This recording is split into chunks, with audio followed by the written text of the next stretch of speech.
Hello friends, I am Aditya Shivaji Bhavani. Today we are going to learn impact of jet on stationary curved plate. At the end of this session, the learner will understand the impact of jet on stationary curved plate in three different situations. In first case, when jet strikes the curved plate at its center and it's symmetrical. In second case, jet strikes the curved plate at one end tangentially and leaves at other end and plate is symmetrical, and in third case jet strikes the curved plate tangentially and plate is unsymmetrical. Now let us learn first case, that is jet strikes the curved plate at the center of the plate. Let us consider the jet with a particular velocity v strikes the curved plate. As curved plate is fixed, u will be 0 or blade velocity will be 0. Now when jet strikes this plate, it will deflect it in two direction, in this way and in downward direction. So this velocity component will be divided into two components, in x direction and in y direction. We are assuming that the plate surface is smooth, and due to which the initial velocity will remain same at inlet as well as outlet, and let the angle theta is the direction or a measurement of angle with direction of at the outlet with the direction of x-axis, and the remaining angle is nothing but angle of deflection, or I can say if I straight line this line, and the remaining angle is nothing but angle of deflection of the jet with respect to x-axis. Next, we know this velocity has been divided into two component or resolved into two component along x-axis and along y-axis. So along x-axis it is v cos theta, but it is opposite to that direction of jet, so it is minus v cos theta, and in y direction it is v sin theta. So forces along x direction, it is nothing but along x direction fx equal to rho av, initial velocity minus final velocity. So rho av is nothing but mass flow rate, vx1 initial and v2x, that is final velocity. So v initial velocity is v and final velocity is v cos theta, but negative sign as it is opposite to that of direction of jet. So final velocity, also final equation becomes fx equal to rho a v into v square, and we have taken v common, so 1 plus cos of theta. Now similarly for y, fx we have studied. Now fy is initial velocity minus final velocity, so rho av initial velocity minus final velocity. We know initial velocity along y direction is 0. Okay, initial force is along x direction only, so initial velocity is 0 and final velocity is v sin theta. So equation becomes minus this rho a v square sin theta. So minus sign indicates that force is along downward direction. So resultant force can be calculated as fx square under root of fx square plus fy square. So if it is resultant force, fx square plus fy square, and work done, as we know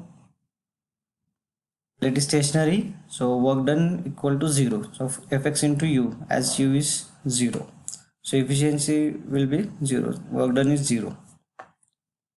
Now second case, the jet strikes the curved plate tangentially and plate is symmetrical. Now let us consider this velocity of, with particular velocity jet strikes the curved plate at one end and leaves at other end. In this case the plate is symmetrical, so symmetrical is means what, whatever jet makes angle at theta with its inlet tip will be same at the outlet. and theta measured along x direction, x axis. So I can say these two lines making inlet will be same. So velocity, and again we are assuming that plate surface is smooth, so no velocity loss during this flow from inlet to outlet. So velocity v will remain same. So here we can see that velocity at inlet and outlet will be resolved in two components, v cos theta and v sin theta, along x direction and along y direction. Similarly, v cos theta and v sin theta. So we know again this is positive direction, this is negative direction. So this v sin theta and v sin theta, positive direction. So forces along x and y direction.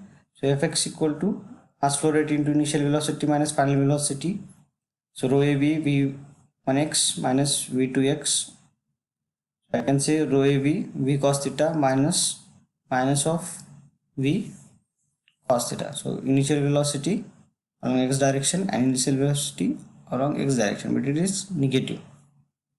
So final equation become Fx equal to, so this plus this, 1 plus 1 2 rho a v square cos theta, v into v square.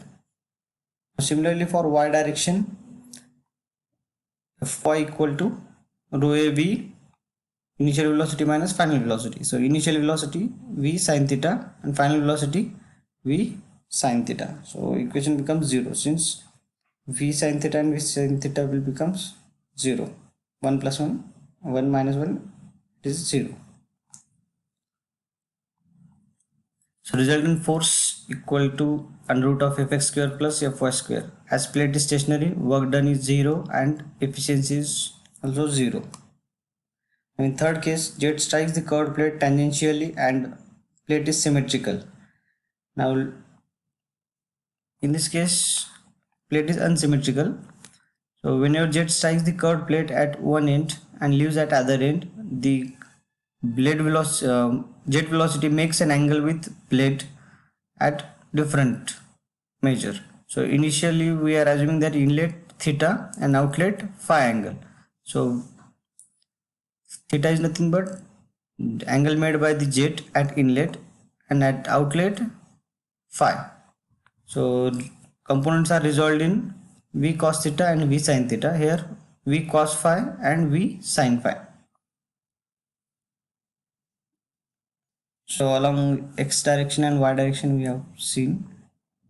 So this is v cos theta and v sin theta.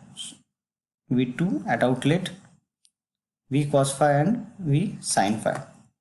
So similarly for Fx, mass flow rate into initial velocity minus final velocity. So initial velocity is nothing but v cos theta and final velocity is v cos phi. V cos phi, it is negative direction, minus v cos phi. So minus becomes plus. Final equation becomes rho a v square in bracket cos of theta plus cos phi. Similarly for y, Fy equal to rho a v initial velocity minus final velocity. Initial velocity is v sin theta, final velocity is v sin phi. Now if plate is symmetrical, so this theta will become same and this equation becomes 0 as we seen earlier when plate is symmetrical. As this plate is unsymmetrical, the equation remains different. It will not be 0. Thank you.